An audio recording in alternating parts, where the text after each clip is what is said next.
How many of you would like me to use archaeology to prove that the Book of Mormon is true?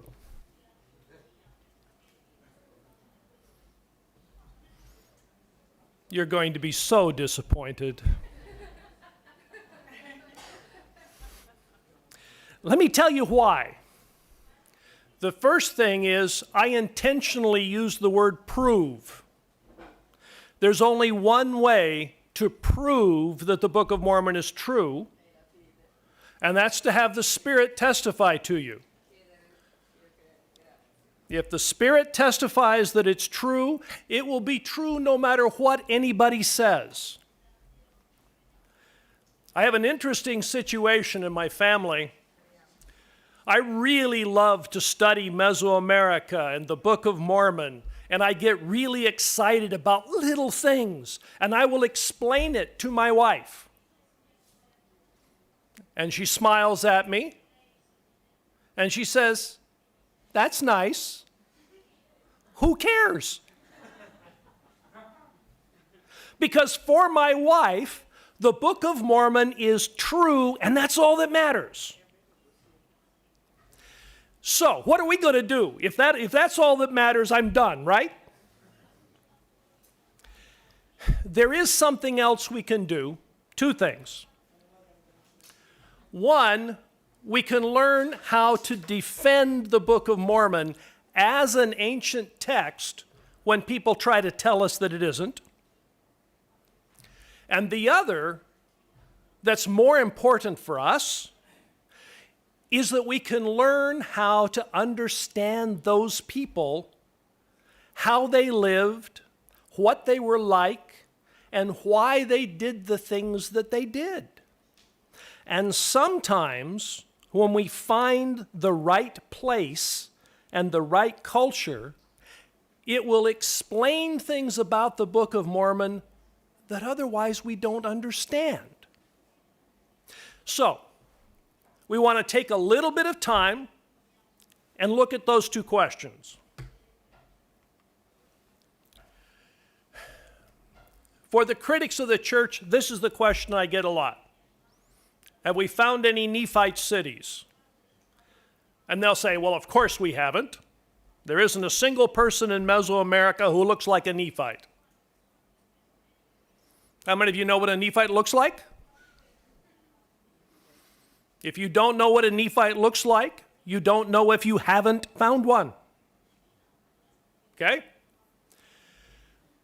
The problem with answering the question about a Nephite city is that we have no good idea of what a Nephite city might look like. How many of you have pots and pans in your kitchens?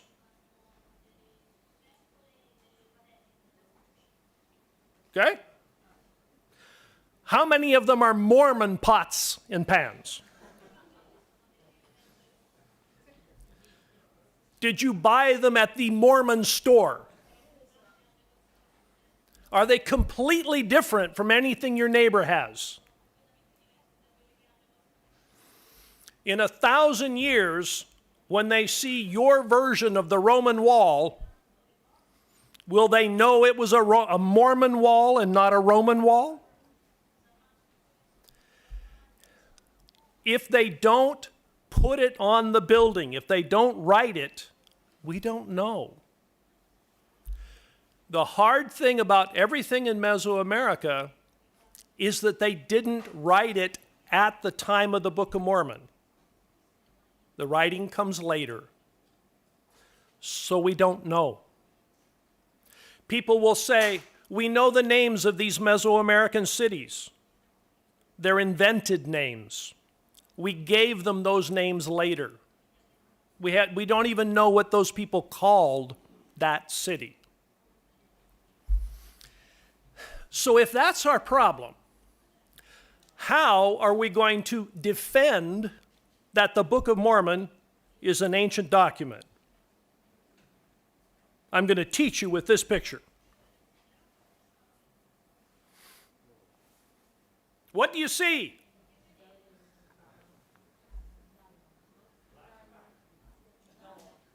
You see a dog. A dog. Who does not see the dog? Okay, look around. Everybody keep your hand up if you do not see the dog. Look around and see the people who do that, because this is important.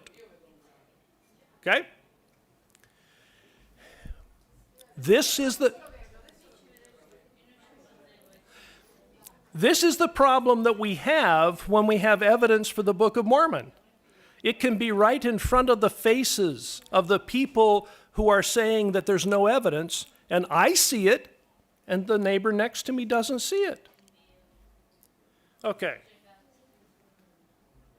That's the head of the dog, the back, the tail, legs.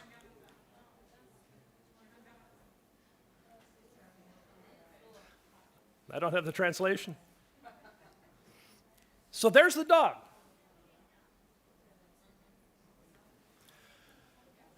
You can see the dog because there is a pattern that is made by the spots. Sometimes you get a big spot. Sometimes you get a small spot. Every once in a while, I will have someone ask me, what is the best evidence for the Book of Mormon? What piece of evidence proves the Book of Mormon? Which dot tells me that's a dog? Yeah, it isn't a single dot. You can take any dot, and if you remove it and put it somewhere else, it won't look like a dog. It's the picture that you make out of all of the spots.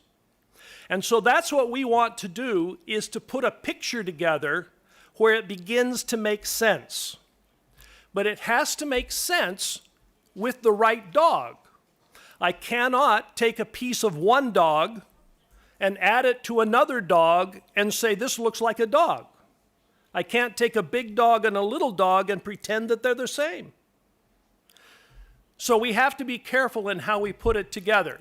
And that's part of what we want to do today, is look at some of those reasons why we can think that there is a place that explains the Book of Mormon.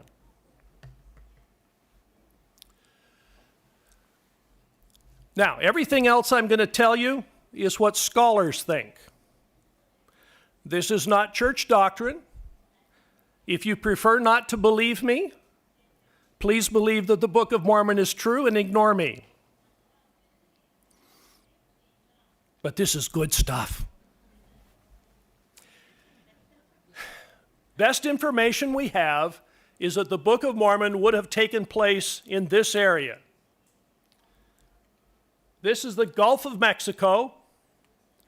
Mexico City is up in here. This is Guatemala, the Yucatan Peninsula. If you remember Mexico looking like a boot, that's the toe of the boot. Most of the Book of Mormon happened in the heel and the ankle.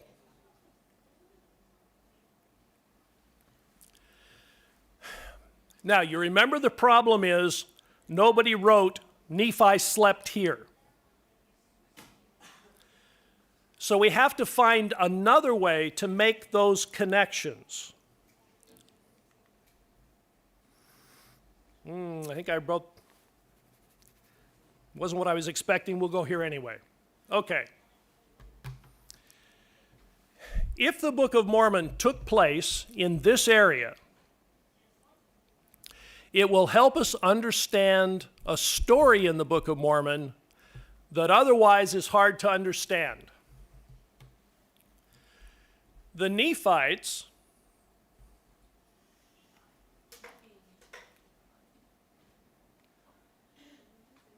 were living in this area in the city of Nephi with the lower oval.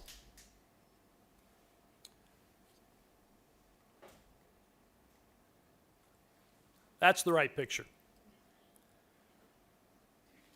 So, Nephites are down here. They leave the city of Nephi. They go up to Zarahemla. After a while, some of the people in Zarahemla want to go home again, so they go back to the land of Nephi. That's when Zeniff goes back to Nephi. His son is King Noah. King Noah's son is Limhi. So we get to the story of Limhi, and his people are in slavery to the Lamanites. They don't like it. So they have this really good idea. They said, let's go back to Zarahemla, get an army, and come down here and wipe them out. So we need to get somebody in Zarahemla to save us. So they get a small group of people, and they say, go to Zarahemla. They probably asked their grandfathers, because their grandfathers had probably been the ones who had come from Zarahemla to go down to the land of Nephi. So these grandfathers say to them, go up into the mountains. You remember we crossed the mountains. Go up into the mountains, find the river Sidon, follow the river Sidon until you come up to Zarahemla on the left. You can't miss it. They missed it. Not only did they miss it badly. They missed it by a long shot. By the time they found somebody, the people they found were dead. They found Jaredites, and they brought things back. How did they miss it? What could they have done to mess up those instructions? You go into the mountains, you find the river, you follow the river. In this area of the world, there are two rivers. This one on the west, in modern language, is the Grijalva. On the right, the Usumacinta. In the mountains, the headwaters of those two rivers are only about 30 kilometers apart. They went up into the mountains, they followed the wrong river. When you follow the river to the end, you end up in an area where the Jaredites had lived. And in Mesoamerica, the people that lived during that time were called Olmec. That's an area where they lived. By this time, the Olmec had died out, and their cultures were gone. So the Book of Mormon's story, if you put it there, makes sense. Not only to tell us why they couldn't find Zarahemla, but to tell us why instead they found Jaredites.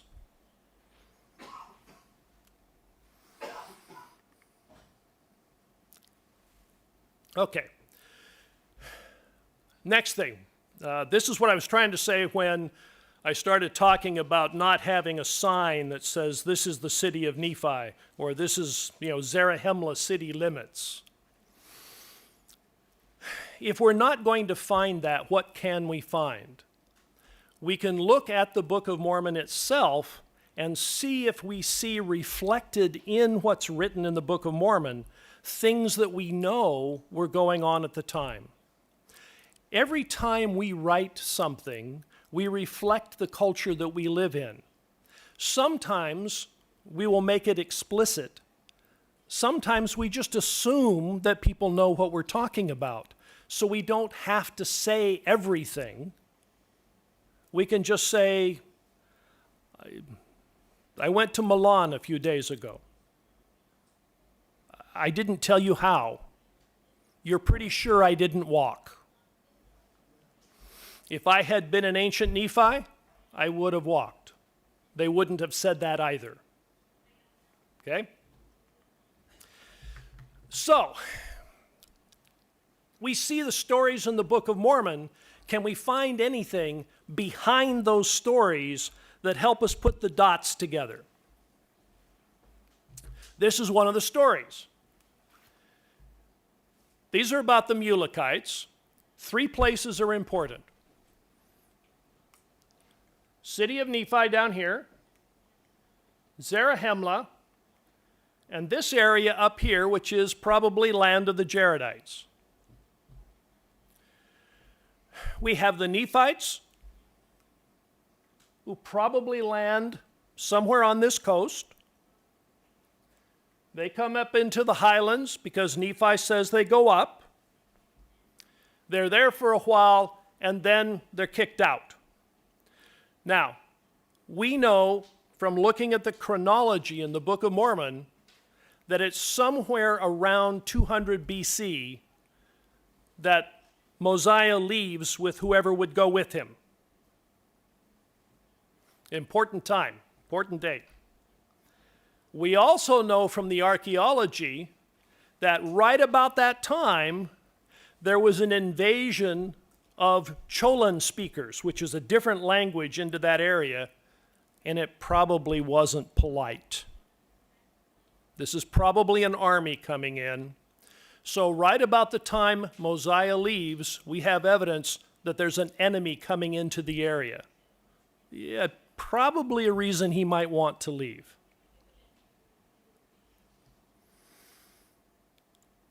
Up in the Gulf of Mexico is probably where the Mulekites land. Different coast. When they land in the area where the Jaredites were. And then eventually, they come up the Grijalva River, the Sidon River, which is what the Nephites called it, and they found the city of Zarahemla. When they get there, Mosiah comes, meets with those people, and he says, they've lost their God, and they've lost their language. That's a problem, because they've only been separated for 400 years. 400 years is not long enough to have the same language, Hebrew, split into 2 mutually unintelligible languages. Something else happened.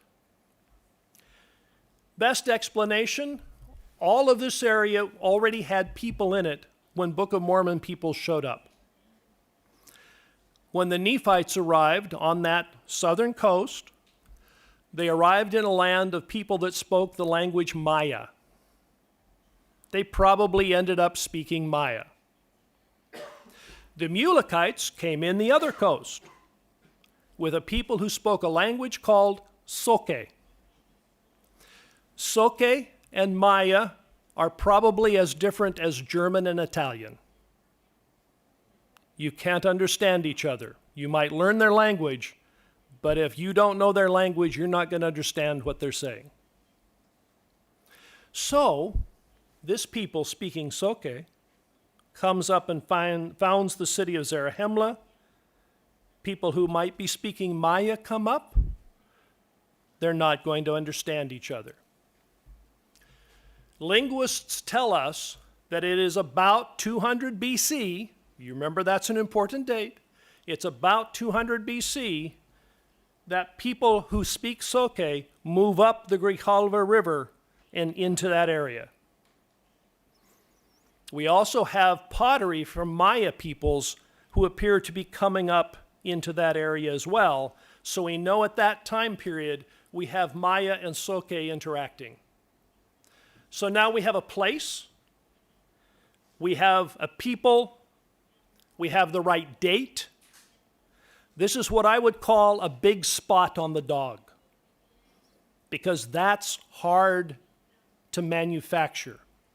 Can you imagine Joseph Smith trying to guess that we would eventually come up with that?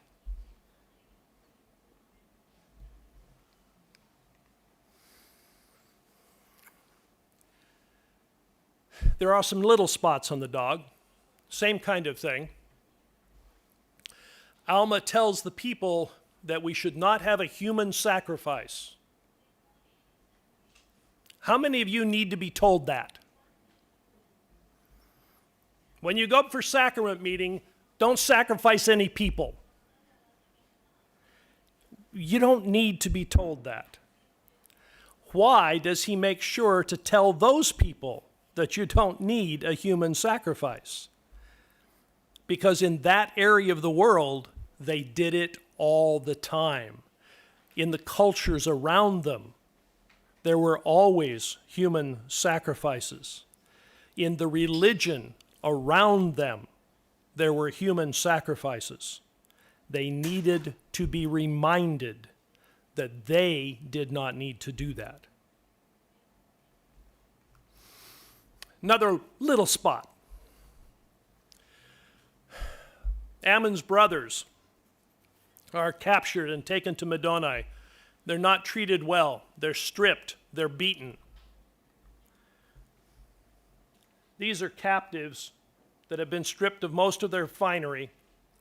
There's another pot that actually has them completely naked. I decided not to show that one. Their arms are tied behind their backs. In many cases, you can see bruises on faces. They've been beaten. The descriptions that we have of how Ammon's brothers were treated is just par for the course for many of the Maya cultures. It was normal. Ammon got the unusual treatment, not them. They got the normal stuff.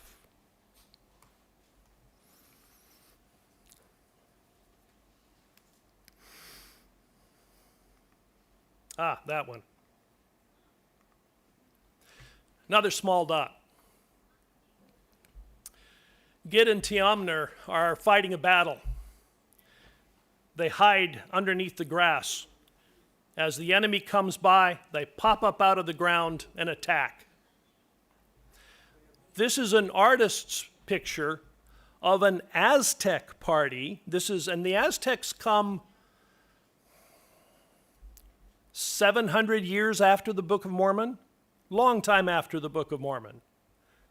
But there is a story that we have in the Aztec writings that describe that tactic. So here we have in the Book of Mormon a military tactic that worked well enough they kept using it for 700 years. This is a Huastec army coming through. One of the types of armor that the Book of Mormon describes, they say they would dress them with thick clothing. That white shirt that he's wearing that's quilted, that's the thick clothing. That body armor was so good that when the Spaniards came with their big, heavy metal, they took the metal off and put those on. They were lighter and they did a better job of deflecting the arrows. So it was good. You think thick clothing, it doesn't sound that good? It was good.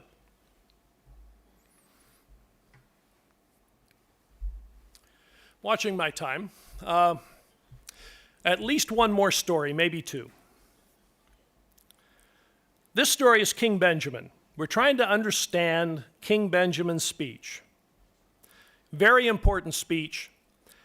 He has people and he brings them together and he says, I'm going to make you one people. You're going to get a new name and you're going to be one people. When he speaks to them, he builds a tower. Later, his son Mosiah speaks to a larger number of people, but he doesn't build a tower. Why does Benjamin build a tower? Mosiah doesn't build a tower. They both should have built a tower, right? Okay. We take this story and we put it in Mesoamerica. Here's what should have happened and probably happened for Mosiah. This is a picture of a Mesoamerican city that would have been around at the time of the Book of Mormon. This particular city is larger than what Zarahemla would have been.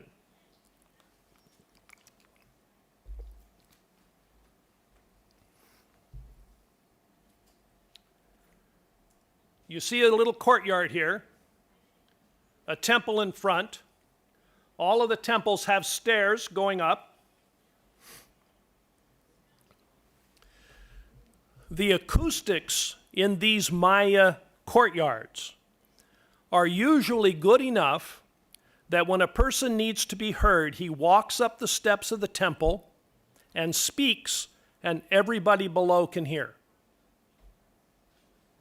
So, why wouldn't Mosiah need to build a tower? He walks up the steps of the pyramid, and he speaks, and they hear him. So why Benjamin? Another interesting thing about Benjamin. King Benjamin is the only king in the Book of Mormon to abdicate. Everybody else dies as a king. Benjamin says, I'm going to give my son the chance. Never happens again. Hadn't happened before. Why Benjamin? A couple of things probably coincide. The description of his speech seems to be very parallel to the Israelite Feast of Tabernacles, which was a time of renewal. A very important time for Israelites was the Sabbath year, coming after 7 times 7 years, so every 49 years. In Mesoamerica, their century was 52 years long. So we have 100, what we think of as 100 years passing, they had that kind of feeling for the 52 years. It seems maybe that those two things coincided and that this was a time of renewal. And because it was a time of renewal, Benjamin might say, if I'm changing things and I'm making you one people, we can do it now because it's a time of renewal. In Mesoamerica, during these times of renewal, you would put out every fire all through the city and relight them again. You would also build or enlarge a temple. Why didn't Benjamin walk up the steps? Temple wasn't there. Next piece that's interesting. This is how you get the big spots. You put all the pieces together. The city of Zarahemla might be an archaeological site that's known as Santa Rosa. It's now under a lake. They built a dam. There's now a lake there. But they excavated it before the lake came. There was a non-Mormon archaeologist who excavated this one temple. From the pottery that's around and inside the fill on the temple, it seems to date to about the time that Benjamin would have been talking. They didn't put up a sign that didn't say this was the year, so we don't know. But all of the indications are it fits into that time period. When they excavated to the bottom, they found at the very bottom of the temple, there were 2 pits. One of them completely filled with smooth river stones. The other side with sharp gravel. There was an east to west line, and as you know, that's the path of the sun, so this wasn't a mistake. They made sure that there was an east-west line. There were no smooth stones in the gravel. There was no gravel in the smooth stone. And then they plastered over everything and stuck a temple on top of it, and it was buried. And the suggestion was that there were 2 people in that city that came together to show that they were one people at that point in time, which is exactly what Benjamin wanted to do. All right, I'll tell you one and then we'll stop. This is the last one. I wanted to do this one because it's the first time I've told it in public. So you're lucky, you're the first ones. Don't throw anything at me. Here's the next problem I wondered about. You get to the end of the Book of Mormon, and we all know that the Nephites were finally killed off. They've been fighting Lamanites for 1,000 years. And the Lamanites finally say, okay, I'm going to go wipe them out. Why did they change? And why did they change at that time? Why not 100 years earlier? Why not 100 years later? Turns out there's a reason. Down here is the land of the Maya. Up in here is where you'll find the important cities of Tikal, Calakmul, the great big cities that had all of the trade, the ones that were powerful and influential. Up there is the city of Teotihuacan. At this time, the 6th largest city in the world. Important place. Teotihuacan was a military society. They conquered a lot of people. We know from a date that was left in Tikal that in 378 AD, so 378 years after Christ, Teotihuacan came in and basically conquered Tikal. So we know that people from here had come down to there not just to trade, but to really make a connection. Warfare is expensive, so if you're going to annihilate a people, it has to be worth it.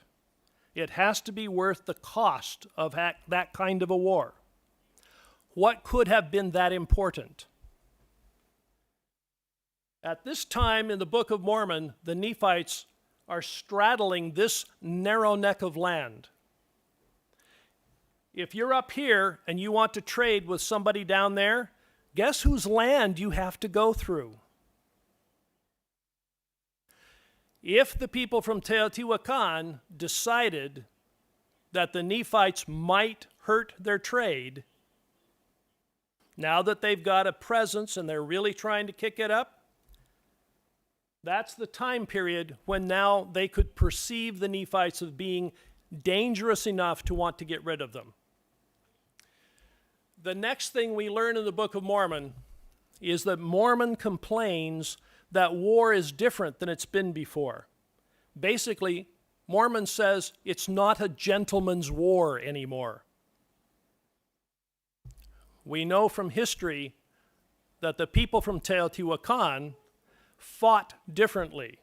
And there's information from the Maya that indicates that when Teotihuacan arrived, the nature of warfare changed. So Mormon appears to be complaining about the very people who were in that very place at that very time and had a reason to finally want the Nephites gone. Now, does that prove the Book of Mormon? No. What it does, though, you remember when we had people who couldn't see the dog? Show you another picture. This is a picture of a typical house, not a Mormon house. Typical house. So this is the garage. You can see the shadow of the tree in the front yard. What else do you see? You see a face. Who does not see the face? Okay? When I first saw it, I didn't see the face. It took me a while. They told me there was a face there, and I still had to go looking to find it because I saw a shadow. I didn't see a face, I saw a shadow.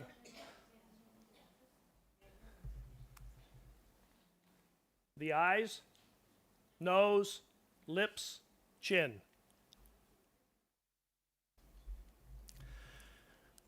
When we have a critic of the Book of Mormon who says to us, I look at Mesoamerica and I don't see anything that looks like the Book of Mormon, they don't see it.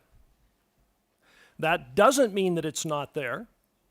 That doesn't mean that the evidence is not there. It means they can't see it because they're missing the pattern. And usually, they're missing the pattern because they haven't read.